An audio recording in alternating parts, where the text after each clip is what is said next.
Y Lucas 8:11, Jesús nos enseña por medio de una parábola los 4 escenarios que se presentan cuando nosotros recibimos la semilla, que es la palabra de Dios. Hay 4 escenarios, mire mi hermano. La semilla cayó junto al camino, dice la palabra. La semilla que cayó sobre piedra, la que cayó sobre espinos y la que cayó sobre tierra fértil. Diga usted en esta noche: yo quiero ser tierra fértil. Jesús decía: los que estaban junto al camino, la semilla que cayó junto al camino son los que oyen y luego viene el diablo y le quita de su corazón la palabra, para que no crean y se salven. La semilla que cayó sobre piedras son aquellos a los que, habiendo oído, reciben la palabra con gozo, pero estos no tienen raíces. Creen por algún tiempo y en el tiempo de la prueba se apartan. Pero la semilla que cayó en espinos son todos los que oyen, pero yéndose son ahogados por los afanes y las riquezas y los placeres de la vida, y no llevan fruto. Mas la semilla que cayó en buena tierra, o sea, usted y yo, amén, son los que de corazón bueno y recto retienen la palabra oída y dan fruto con perseverancia. Yo quiero que usted ahí donde está pueda cerrar sus ojos por un momento. El Señor me hablaba de, hay muchas cosas que nosotros estamos haciendo a nuestra manera y debemos hacerla a la manera del Señor. Y la primera de ellas es sobre la obediencia. Si usted y yo queremos obedecer a la manera de Dios, hay que hacerlo, aunque muchas veces, la mayoría de todas ellas, no entendamos. Mateo 17, 24 al 27 es la base bíblica a la que quiero que usted me acompañe hoy. Cuando llegaron a Capernaum, los cobradores del impuesto del templo se acercaron a Pedro y le preguntaron: ¿tu maestro no paga el impuesto del templo? Pedro les dijo: sí lo paga. Me imagino que muy amable Pedro. Luego entró en la casa, pero antes de tener la oportunidad de hablar, Jesús le preguntó: ¿qué te parece, Pedro?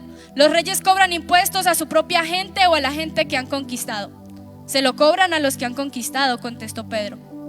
Muy bien, dijo Jesús, entonces los ciudadanos quedarían exentos. Sin embargo, no queremos que se ofendan, dijo Jesús.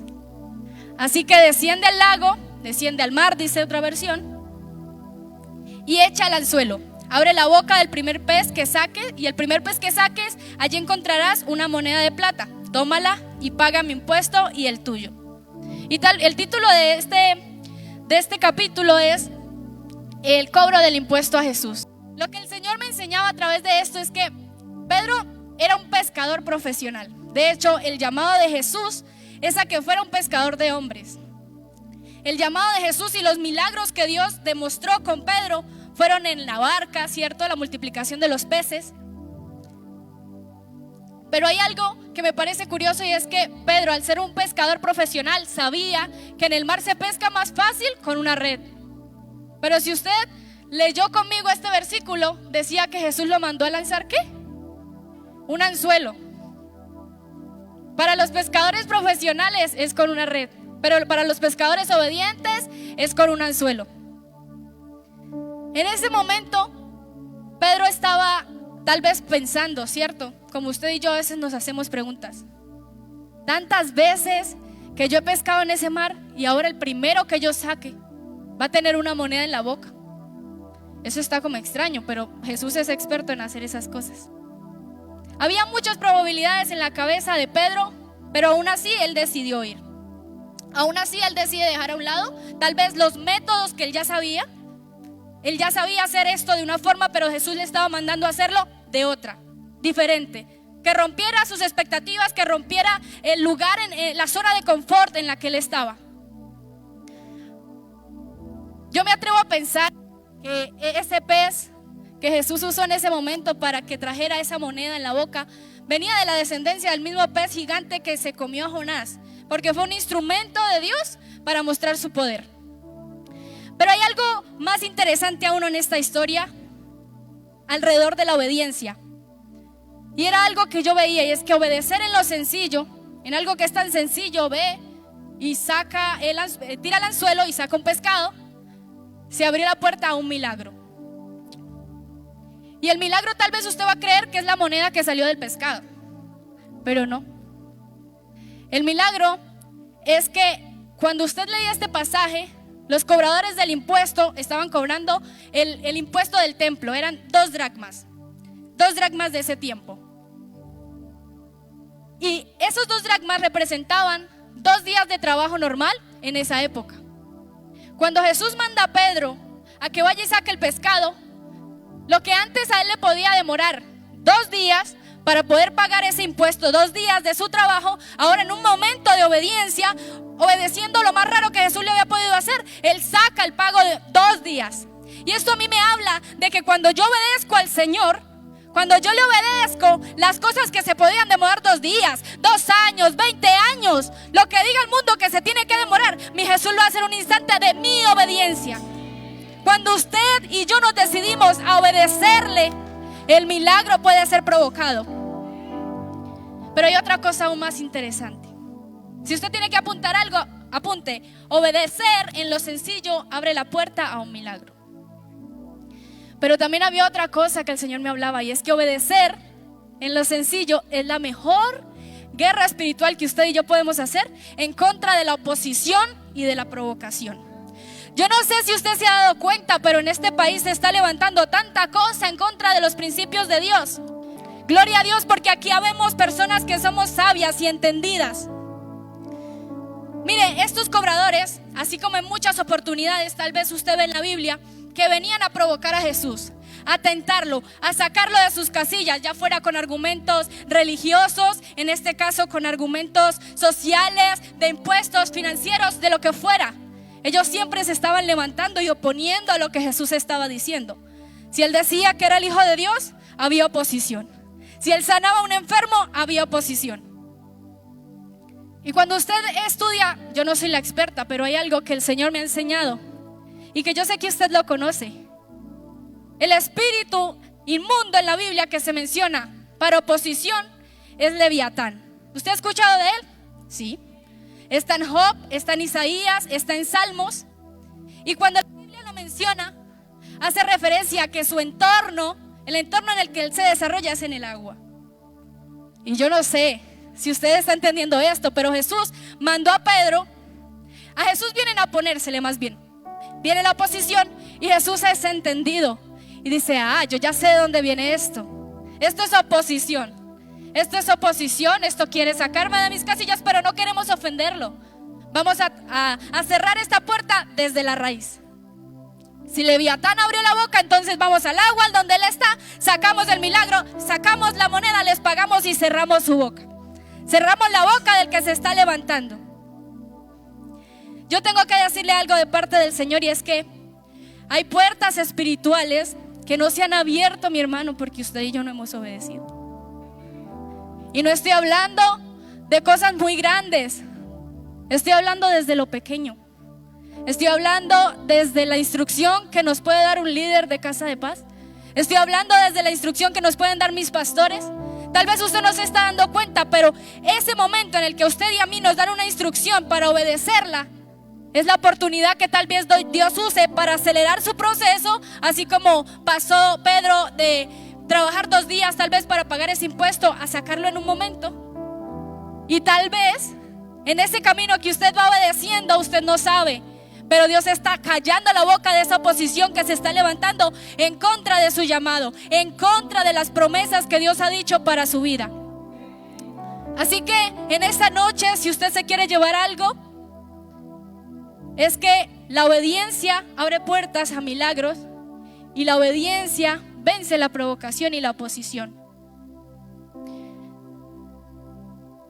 Para hacer las cosas a la manera del Señor y no a la nuestra, la obediencia debe ser sin entender.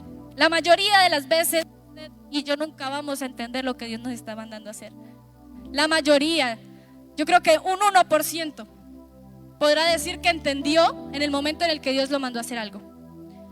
Pero también quiero decirle algo: si vamos a obedecer y si vamos a hacer las cosas a la manera del Señor, tenemos que ser transparentes. Y ser transparentes a la manera de Dios y no a la nuestra es vivir sin nada oculto.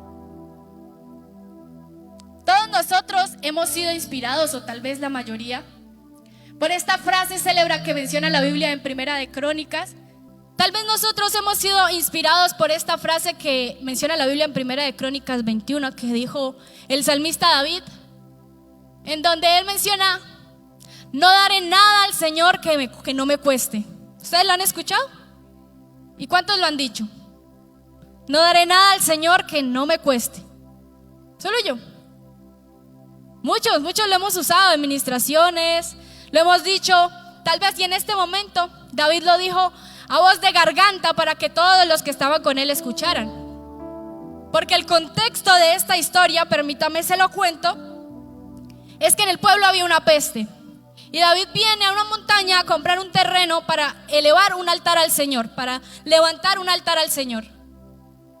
Y cuando el dueño de ese terreno se enteró que era para levantar un altar al Señor, le dice: tranquilo, rey, yo se lo regalo. Pero David, como es tan ungido, dijo: no te lo puedo aceptar. No voy a darle nada a mi Señor que no me cueste. Pero ¿sabe algo?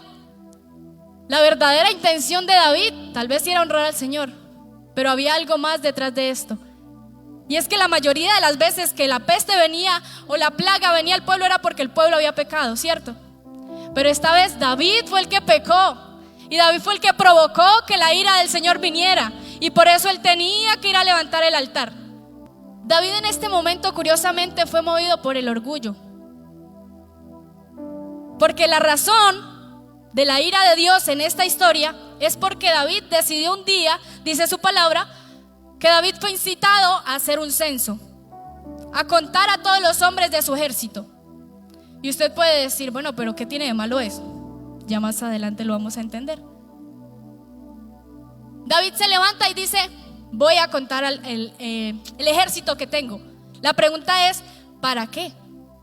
La Biblia no dice que iban para la guerra, como para necesitar contar a los hombres. Por otro lado, mi pregunta para David sería: ¿y Dios ya no le había dado la victoria con un hombre? A Jonatán y a su escudero no les dio la victoria con un ejército siendo dos. ¿Para qué necesitaba David contar al ejército? Si por un lado Dios no lo había mandado, por el otro no había guerra. Para poder decir: el ejército de David tiene tantos soldados. La motivación de David en ese momento fue orgullo. A diferencia de la historia anterior, en donde Pedro hizo exactamente como le dijo Jesús, David, queriendo en este momento engrandecer su nombre, va a contar la cantidad de hombres que tenía.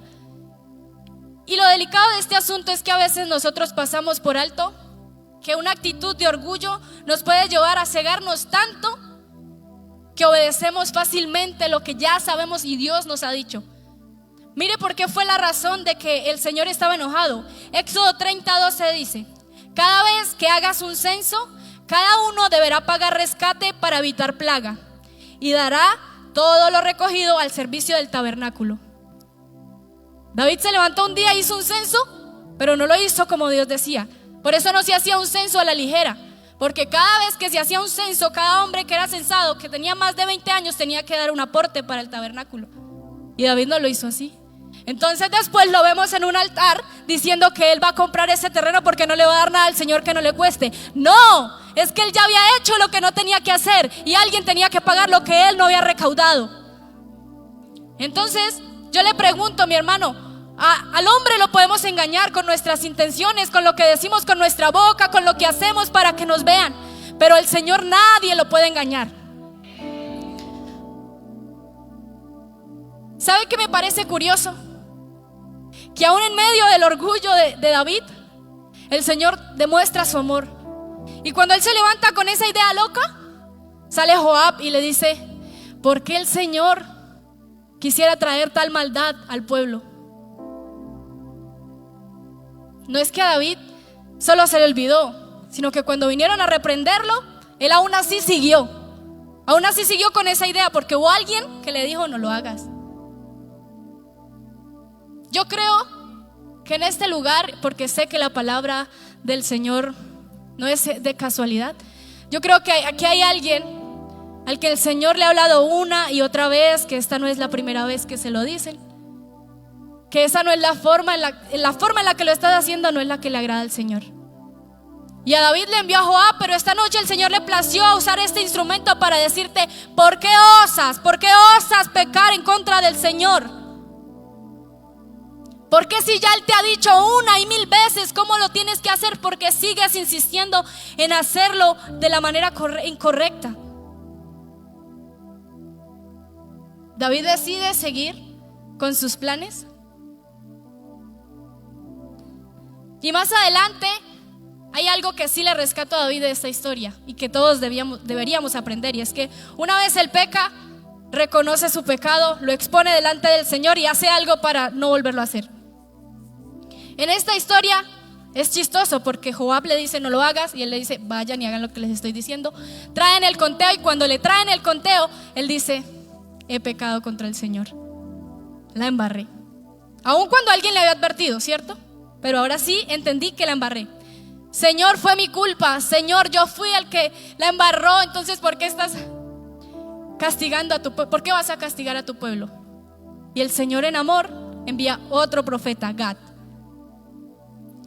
El profeta Gad es el que le dice: ok, vamos a remediar esto, vamos a levantar un altar para el Señor. Y mire esto tan tremendo, que el Señor lo amaba tanto, así como le ama a usted y a mí, que le dice: ok, David.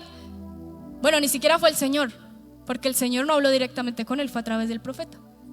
Y le dice: escoge tú de estas tres opciones, ¿cuál quieres? Con la que sea con la que yo te castigue. ¿Cuándo habíamos visto al Señor poniéndonos a escoger qué castigo darnos? Pero amaba tanto a David que esta situación se presenta. Yo tengo que decirle nuevamente: al hombre usted lo puede engañar, a mi pastor tal vez usted lo puede engañar, a su líder usted lo puede engañar, a su papá o a su mamá usted lo puede engañar, pero al Señor no. O cumplimos su palabra aquí en el templo y afuera, o no la cumplimos. O decimos la verdad en todo tiempo o mentimos. En el Señor no hay punto medio, si usted y yo lo sabemos, que Él a los tibios los vomita. O hablamos en lenguas y vivimos en el Espíritu todo el tiempo, o somos címbalos que retiñen y que envían ruido, pero no tienen nada de Dios. Algo que yo encontraba más curioso aún en esta historia es que inicialmente la leí en Primera de Crónicas, pero después me doy cuenta que en Segunda de Samuel también está. Y la única diferencia entre la una y la otra es el inicio. En la una decía que Satanás incitó a David. Y si usted ha leído el Antiguo Testamento, es curioso que se mencione Satanás en el Antiguo Testamento. Pero bueno, eso será tema de otra conversación. Y en la otra versión, en la otra historia, decía: Dios incitó a David. Y yo, como soy bien preguntona cuando estoy leyendo la Biblia, digo: Señor, ¿pero qué es esto? ¿Cómo así que tú lo incitaste? Y en ese momento el Señor me responde con lo único que puede responder Dios, con su palabra. La única forma de que usted y yo estemos seguros de que Dios está hablando está aquí. Y en estos días, como dice mi pastora, hago un paréntesis, en estos días el Señor me llevó a un libro de Jeremías, en donde hablaba de la ira que tenía el Señor contra los profetas, que hablaban desde sus propios sentimientos y desde su corazón. Y decía el Señor que Él estaba en contra de todos esos profetas que decían: soñé, y nunca hablaban la palabra de Dios. Que si ellos soñaban, entonces que contaran sus sueños, pero que si alguno había ido a la presencia de Dios y había recibido su palabra, entonces que hablara la palabra de verdad. Entonces yo tengo que decirle en medio de este paréntesis, mi hermano, que cada vez que usted quiere una respuesta de Dios, la va a encontrar en esta palabra. Si cada vez que usted va a recibir una palabra de un hombre, de una mujer de Dios, debe estar filtrada por esta palabra. Y no es algo nuevo. En esta casa nos lo han enseñado muchas veces. Pero mire lo que me decía el Señor cuando yo le pregunté: ¿cómo es esto? Porque yo me fui a buscar la raíz etimológica, a ver si era un tema de traducción. Y no. En Segunda de Samuel hablaba de Yahweh, en referencia a Dios. Y en Crónicas hablaba de Satán. Entonces el Señor me lleva a Santiago 1, 13, 14. Y quiero que usted lo lea conmigo. Cuando sean tentados, acuérdense de no decir: Dios me está tentando. Dios nunca es tentado a hacer el mal y jamás tienta a nadie. La tentación viene de nuestros propios deseos, los cuales nos seducen y nos arrastran. Yo tengo que decirle a usted, mi hermano, que deje de culpar a Dios, que deje de culpar a su familia por lo que usted está viviendo hoy. Porque tal vez lo que lo tiene usted en este lugar, en esta posición, es un pecado que tiene ahí oculto, que no ha querido soltar y que no ha querido poner delante de la presencia de Dios. Porque si no, esta palabra está mintiendo y yo no creo. Si usted se está viendo tentado en algo, acá tiene un hombre y una mujer de Dios que siempre han estado dispuestos para nosotros. Hay un padre que está dispuesto siempre a escucharnos y como decía David: Señor, descubro mi iniquidad, porque pecadores todos. Pero para que usted le quite el poder que tal vez esa tentación quiere traer a su vida, tiene que confesarlo con su boca al único que se lo puede quitar, al único que lo puede perdonar. Así como lo hizo con Job. El diablo vino y le pidió permiso al Señor para poder tocarlo. Dios no tienta a nadie.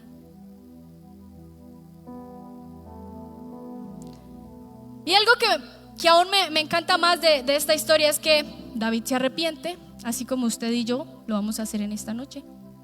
Levanta un altar al Señor y cuando hace esto, él se da cuenta que Dios ya había mandado el ángel.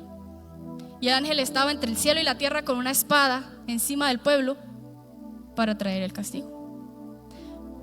Pero en el momento en el que David reconoce su pecado, el Señor dice: para. Por eso dice la Biblia que cuando conocemos la verdad nos hace libres. Si usted está hoy escuchando esta palabra que es viva y que es eficaz, usted tiene una oportunidad. El Señor hoy le está corrigiendo, pero le está corrigiendo con amor. Le está diciendo: deje de vivir con eso oculto que usted cree que nadie le está viendo. A David le enviaron 2 profetas. Yo no sé cuántos va a esperar usted que vengan.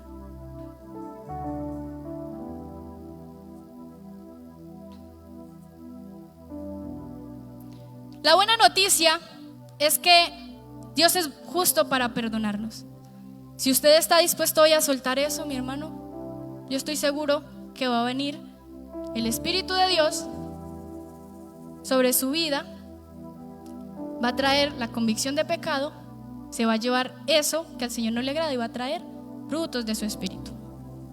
Ese mismo David que nosotros vemos que cometió un error y muchos más, es el mismo David que la Biblia menciona como el hombre conforme al corazón de Dios. Y es el mismo David al que fue revelado lo que le iba a suceder a mi Jesús. Entonces yo no estoy aquí para juzgarlo y el Señor no está aquí para levantar esa espada que levantó ese ángel. Está aquí para decirte que hay una oportunidad para ti si te arrepientes. Mira lo que escribió David en Salmos: han atravesado mis manos y mis pies, puedo contar todos mis huesos, reparten mis vestiduras y echan suertes por mi ropa. Esto fue muchos años atrás de que Jesús viniera. Y para que Jesús escribiera esto, David, él no estaba diciendo y le atravesaban, sino que me atrevo a pensar que era una experiencia que él estaba viviendo. Este mismo David que pecó, a ese mismo David se le reveló Jesús. Ese mismo David que fue capaz de confesar su pecado, salir de ahí y decir: Señor, yo quiero hacerlo a tu manera y no a la mía, es el que el Señor etiquetó como el hombre conforme al corazón de Dios. Porque nuestra vida no está determinada por la cantidad de errores que cometamos. Si usted se pudiera escudriñar mi vida, encontraría muchos. Pero para la gloria y honra del Señor, todos Él ya los conoce. Y esa es la ventaja que le llevamos al enemigo, porque mientras yo se lo confiese a él, él ya no va a tener por dónde hacerme caer. Con esto yo voy a mi tercer punto. Y el Señor me hablaba del impacto que como iglesia tenemos que dar. Impactar a la manera de Dios y no a la mía es obligarnos a no estancarnos. Hoy cantábamos, ¿cierto?, acerca del río de Dios. Y por lo que yo he podido conocer del Señor a través de su palabra, hay algo que yo he identificado y es que Dios ama el movimiento, Dios ama la corriente, y por eso hay muchas referencias en la Biblia acerca del agua. Hay algo que se escribe en Ezequiel y es la visión que este profeta estaba teniendo frente al agua que salía del templo y corría. En Juan, Jesús promete que de nuestro interior, y todos los que le creemos, correrán ¿qué? Muy bien, usted es estudioso de la palabra. En Apocalipsis dice que del trono de Dios sale un río de vida. Y la única, de las pocas referencias que hace la Biblia de agua estancada es en relación a personas que están sumergidas en religiosidad. Y mi pastor en alguna vez lo predicó y nos lo enseñó. Y es que todo lo que está estancado empieza a oler a feo. Lo viejo, cuando se estanca, se pudre. Hasta ahí el agua tiene todas las propiedades que tenía para dar vida. Pero todo lo nuevo, cuando empieza a fluir, trae sanidad en el Señor. Mire, yo le pongo un ejemplo. Cuando usted va a un río, ¿cuántos han ido a un río? Listo. Entonces no soy solo yo. Cuando usted va a un río, si usted se para acá, el agua que pasó por sus pies ¿es la misma que pasa todo el tiempo? Al segundo de que yo me paré en el río, pasaron como 10 corrientes de agua.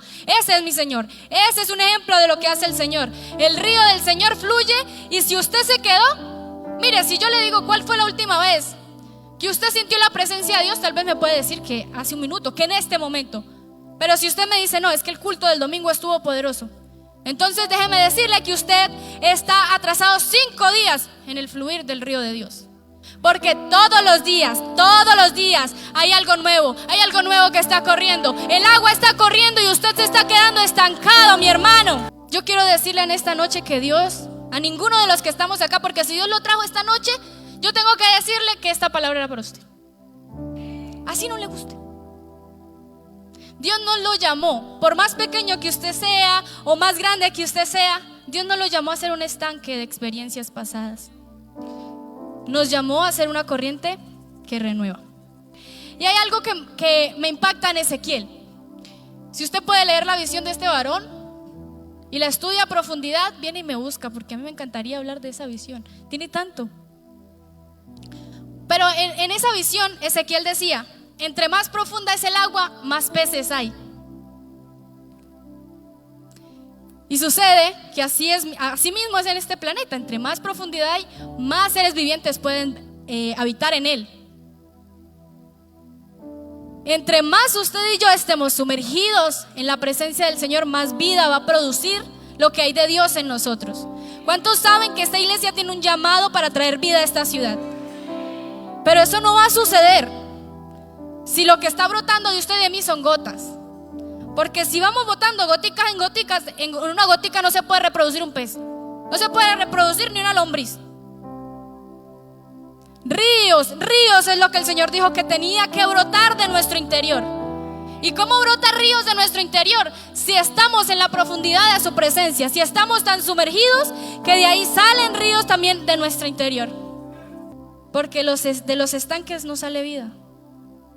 De los estanques solo sale religiosidad. Mire el ejemplo de Bethesda. Todos estaban ahí esperando que el agua se moviera, era un estanque, esperando que viniera un milagro de sanidad, y no se dieron cuenta que el que sanaba ya estaba ahí, ya había llegado. Y eso es lo que hace la religión, nos ciega. Por eso es que todos los días, usted va a hacer un compromiso conmigo en esta noche, todos los días hay que levantarnos a buscar lo nuevo que Dios tiene. Por amor a usted, por amor al Señor, por amor a su familia. Usted necesita buscar lo nuevo de Dios.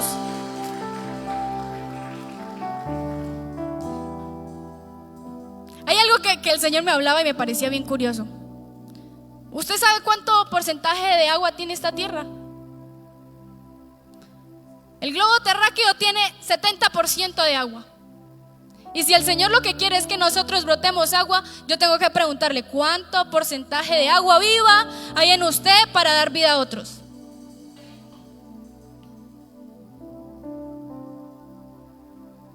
Lo más fácil es ser estanques, porque vino una corriente de agua muy fuerte, un culto de avivamiento vino y nos llenó, ¡pah! Y lo más fácil es encerrarlo ahí, encerrar el agua. y quedarnos ahí con esa agua estancada. ¿Qué es lo difícil? Quitar las barreras y empezar a dejar que el agua fluya. Porque si el agua fluye, ya entonces es algo nuevo y tengo que aprender algo nuevo. Entonces, si Dios nos está llevando a un movimiento nuevo, ya tengo que aprender más de la Biblia. Entonces ya tengo que orar más. Entonces ya tengo que leer más la palabra de Dios, porque es que con lo que tengo ahorita no me va a servir para salvar a esta ciudad. La demanda que Dios nos pone en este tiempo es que no seamos estanques. Esta ciudad y Colombia, por el resultado que estamos viendo en el gobierno, está lleno de estanques que se hacen llamar iglesias. Y la característica de la iglesia tiene que ser un arca de salvación. Pero otra cosa que el Señor me hablaba, y voy a mi punto 4, es sobre reinar. Reinar a la manera de Dios y no a la mía. Apocalipsis 1, 6, 7 dice: Él nos hizo reyes y sacerdotes, y todos lo hemos dicho. Somos linaje, nación santa, pueblo adquirido por Dios. Pero más allá del momento especial que vivimos en la adoración, yo quiero preguntarle: ¿realmente usted está a la altura de la realeza que el Señor nos demandó cuando nos llamó reyes? Pregúntese y respóndase usted mismo. Porque en este mundo nosotros tenemos una referencia de realeza, ¿cierto? Podemos pintar la realeza de Inglaterra, la reina Isabel, en donde el rey se caracteriza por tener una corona, por tener vestiduras especiales, y esa corona, donde quiera que él vaya, le reconoce, le abren las puertas, hay buen trato, ¿cierto? Pero la realeza que el reino de Dios nos muestra, el rey que la Biblia nos muestra, lo que tomó fue una cruz. Si usted lo que está esperando es una corona para demostrar el reino de Dios, se está equivocando de camino. Porque los que vamos a mostrar el reino de Dios son los que tomamos la cruz. El símbolo de realeza de mi Jesús en esta tierra fue la cruz. Mateo 16, 24 dice: Entonces Jesús dijo a sus discípulos: Si alguno quiere venir en pos de mí, niéguese a sí mismo, tome su cruz y sígame. En el mundo espiritual, lo que nos abre puertas y lo que hace que los demonios huyan es cuando ven que viene una cruz.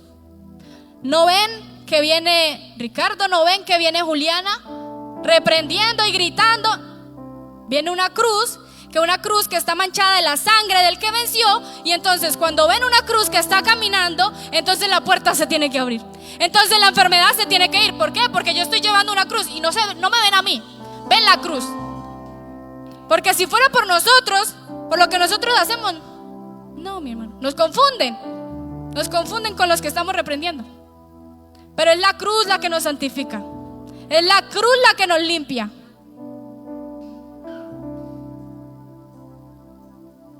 Yo no sé si usted recuerda esta historia de la Biblia en donde los amigos traen al enfermo a Jesús. La Biblia nos menciona que antes, como Jesús estaba en esta tierra, todos llevaban los enfermos a Jesús. La demanda que nosotros tenemos como hijos de Dios, reyes y sacerdotes, que lo hemos dicho tantas veces, es cargar esa cruz para que los enfermos, cuando se acerquen, sean sanos. Porque ya no los podemos llevar a un lugar físico en donde está Jesús. El Jesús que mostramos somos usted y yo. Y nosotros, si estamos llevando la cruz, entonces estamos mostrando a Jesús. Lo que va a decir el mundo espiritual es: allá viene uno con una cruz. El único que se subió a una cruz sin tener pecado alguno, murió y resucitó de Jesús. Entonces el infierno reconoce una cruz, el cielo reconoce la cruz.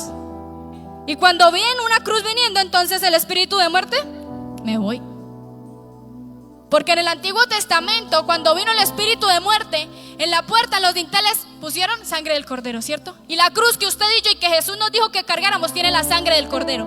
Entonces, si vamos con esa cruz, el espíritu de muerte no toca. El espíritu de muerte se tiene que ir. Hay una expresión que usa Pablo y dice: porque para mí el vivir es Cristo y el morir es ganancia. Si usted y yo de verdad tenemos dolor por esta ciudad y por este país, sabemos que nada de nosotros bueno hay para ofrecer. La Biblia dice: Cristo en mí, esperanza de gloria. Si Cristo está en mí, este país tiene esperanza. Si Cristo de verdad está vivo en usted, esta ciudad tiene esperanza. Si lo único que nosotros tenemos para ofrecerle a este país, a esta tierra, a estos niños, a estos jóvenes, son nuestros talentos, somos nosotros y no Jesús, la esperanza está perdida.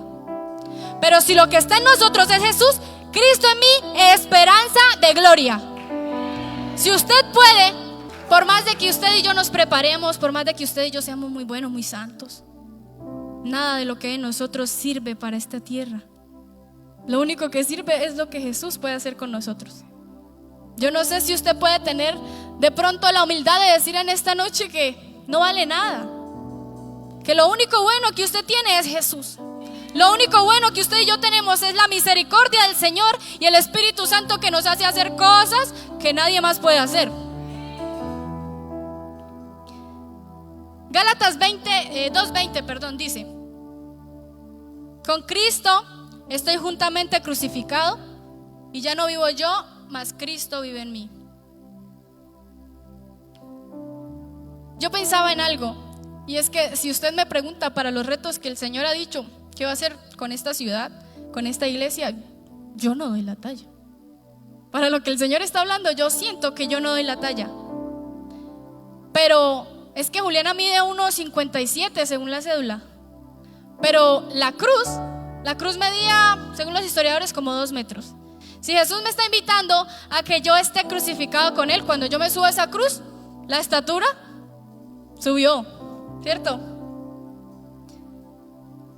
Cuando yo me subo a esa cruz y estoy juntamente crucificado con Él, es cuando viene la autoridad. Si yo estoy juntamente crucificado con Cristo, entonces el que se va a ver, como lo he dicho varias veces, es Él. Cuando estoy juntamente con Cristo crucificado, entonces yo puedo decir lo mismo que dijo Jesús, y es que la muerte y la enfermedad no tienen más poder, porque Él les quitó las llaves cuando fue al infierno. Si estamos ahí subidos es cuando podemos decir eso. Si no, solo palabras que no tienen efecto. Y usted me dirá: bueno, pero es que estar ahí en la cruz está como difícil. Lo único que usted y yo tenemos que hacer es subirnos. Lo único que usted y yo tenemos que hacer es reconocer que estamos crucificados juntamente con Él. Porque mientras usted está ahí crucificado con Él, a usted no es el que le duelen las heridas, a usted no fue el que lo latigaron. El que está ahí es el que lleva el dolor. El que está ahí fue el que le atravesaron las manos. El que está ahí es el que tiene las llagas y está sangrando. Usted solo le tocó la parte fácil, y es pararse ahí y decir: ok, yo quiero seguir esto que Él está diciendo. Dígame si no tenemos la parte más fácil.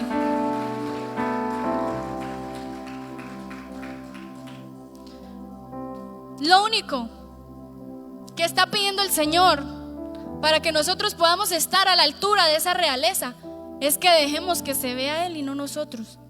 Cuando estamos en esta tierra y se nombran a los reyes, se reconoce el nombre de ese rey. A Él es el que se le rinde la honra, ¿verdad? Pero cuando estamos en la cruz, acá arriba, no dice el nombre de Juliana, no dice el nombre de Ricardo. ¿Qué dice? Jesús de Nazaret, Rey de los judíos. Su nombre y mi nombre no aparece por ningún lado. Porque si morimos a nosotros, el que se va a glorificar es Él. Y así en nuestro cuerpo ya no hay dolor, porque Él es el que lo llevó. Hay algo que de pronto hemos cantado muchas veces, y esa es una invitación que no puedo dejar de hacer mientras estoy aquí, es que cuando alabemos, cuando adoremos, podamos hacerlo con entendimiento. Muchas veces hemos cantado que la gloria de Dios es más alta, ¿cierto? Más profunda. Yo me atrevo a pensar que la cruz, esta cruz que yo le he mencionado a usted, que medía 2 metros, era mucho más alta y mucho más profunda de lo que el mundo vio. Tan alta que fue la que nos abrió el paso para sentarnos en lugares celestiales juntamente con Cristo. Primero. y tan profunda, porque fue el canal que llevó a mi Jesús al infierno a decir: se me van todos de aquí porque ya yo me llevo las llaves, ustedes ya no tienen poder de la muerte, poder de la enfermedad, yo los vencí. Profunda y alta. Entonces dígame, si usted y yo estamos montados en esa misma cruz que le quitó el poder de la vida, de la muerte, perdón, y de la enfermedad al infierno, en un momento en el que había un gobierno como el de Herodes, que se oponía totalmente a lo de Dios, muy similar a lo que estamos viviendo hoy en día. Si usted y yo estamos montados en esa cruz, entonces ¿dónde están las llaves que usted ya le arrebató al infierno a favor de esta ciudad, a favor de este país? ¿Está usted seguro que no está en un estanque en donde está pensando que está haciendo las cosas para Dios? ¿O está seguro de que está crucificado con Cristo? ¿O solo es algo que está saliendo de su boca? Algo que aprendí hoy fuera del tema es que si tú tienes un compromiso, yo puedo creer en tu convicción. Porque su convicción me habla mucho, de palabras se puede decir mucho, pero su convicción la valida el compromiso que usted tenga.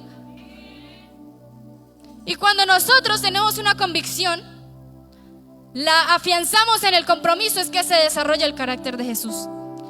Si usted tiene una convicción y es que Cristo murió en la cruz y trae la sanidad y la vida que esta tierra necesita, entonces el Señor le pide que se comprometa, que no esté juntamente crucificado con Jesús solo aquí para poder ver el error del hermano, porque desde esa altura se ve todo, pero en la cruz no estamos crucificados para eso. En la cruz estamos crucificados para traer sanidad. En la cruz estamos crucificados para que no se vea nuestro pecado, lo torpes, lo amargados, lo enojados que somos. Estamos ahí para que ya nada de nosotros se vea, que se vea mi Jesús. Y esa es la única esperanza que tenemos para ofrecerle a esta tierra. Esa es la única esperanza que yo le puedo ofrecer a los preadolescentes, a los jóvenes cuando voy a mi casa de paz. Y tal vez eso es lo que yo quiero que usted se lleve en su corazón. Que dejemos de ser un estanque, que salgamos de la comodidad,